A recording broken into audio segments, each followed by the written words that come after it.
again, the folks that are lining up in the middle, I'm hoping they filled out a yellow slip. So when you come up, please identify yourself. And this is a group that is in favor of the Arizona law. Yes, sir.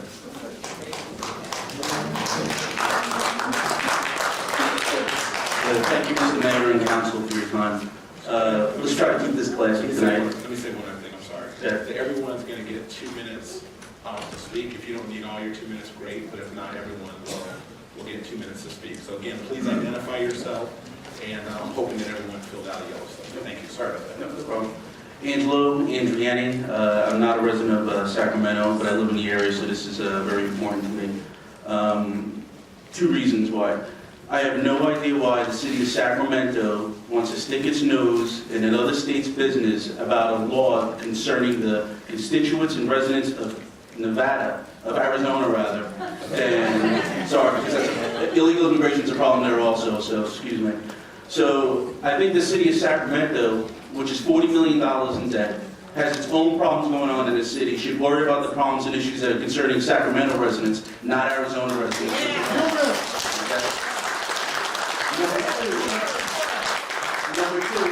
Number two, the law is not about race. It is about what is right and what is wrong. If you cross over the border into the United States, whether it be from Canada or Mexico, it is against the law. It has nothing to do with someone's color, someone's race, someone's race, nothing at all. Okay? It is being made a racial issue for politics. Okay? Political correctness and racial overtones and undertones are what's killing this country right now. Okay? Good? All right. I don't understand why people who probably didn't even read the law, I'm just curious if anybody on city council actually even read the law. Can I get a show of hands? Everybody wants a show of hands. Can everybody get a show of hands who read it? And you are going to vote tonight to boycott another state in the United States of America on a law that you did not even read, which I guess I shouldn't find too interesting since your party actually voted on a health care bill and everything else without reading that either. Okay?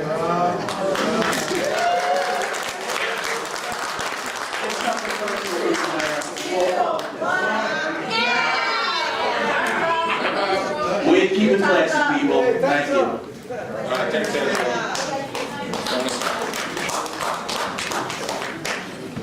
Everybody, my name is Jorge Riley. I'm president of the CRBA for Sacramento. What's the CRB? Oh, I'm sorry. It's the California Republican Veterans Association. I'm the leader for the Veterans Caucus. I'm a disabled vet, and I served my country for 8 years, so I know a little bit about security. In accordance with the recommendation, it's set to provide direction to staff on potential city position or action with regard to the Arizona illegal immigration legislation.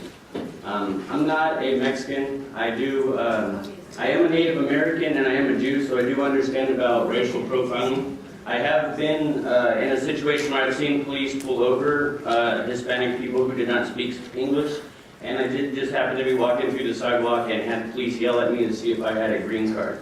I do understand, I did tell them I had my veterans card. I don't know if that counts very much in the state, but I understand that there's a lot of filters that come through, and when you talk about something that is as personal to people as their race or being discriminated against by color, you need to speak to the people about the different things that they can do to make sure that it's being addressed at all the levels, from addressing it at the communities and the councils and the legislature where the actual bills come out, and when they're talked about and they're being written, and the people don't get involved until actually it's already been passed.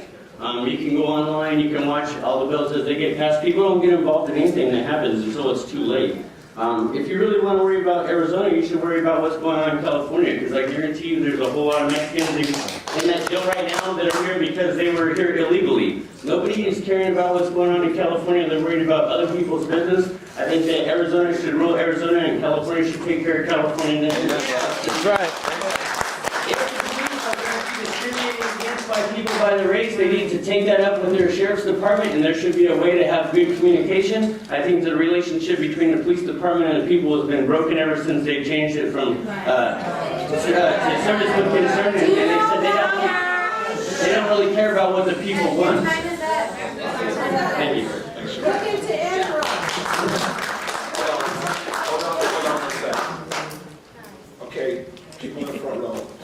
let's be respectful. I'm gonna ask on both sides. You gotta let the people here who are standing in the middle voice their opinion. That's the strength of our diversity of our community. So please allow them to voice their opinions. I apologize. Carl Dexter, District 7. I want to address to the body here that I wish the council would have cited from the codex, from that law, SB 70, which is reading from Article 8, the enforcement of the immigration law, item number 37. Does all the members, council, have a copy of this here? Yes. Okay. It says here, page 1, Article 8, enforcement of immigration law, line 37, section E, the law enforcement officer, without warrant, may arrest a person if the officer has probable cause to believe that that person has committed a public offense that makes that person removable from the United States. My interpretation of that is that the person has already broken the law someplace else. If I get pulled over by law enforcement because I broke the law, Mr. Dexter, let me see your ID. Let me see for my car. Let me see your registration. Let me see if you have insurance for your vehicle. When I go to the airport, they want to look at my passport, my ID. I don't have a problem with that.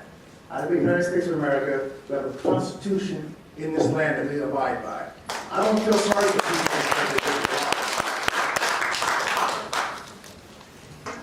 In essence, that I don't want to reward you for breaking the law. I want to reward you for following the law, and those who break the law, for them to pay the price for breaking the law. What kind of country are we? A country that has pity and sympathy for people and say, oh, I feel so sorry for you, broke the law. Now we're going to reward you for that? No. I have a little girl in Africa who would love to come to this country. I bring her to America. I got to pay for sending her to school. I got to pay for her medical. She gets nothing free.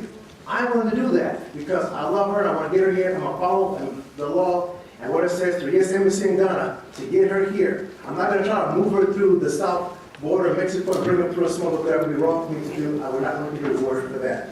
Think about the victims who have suffered in Arizona because of people breaking the law and crossing over the border. Thanks, Carl.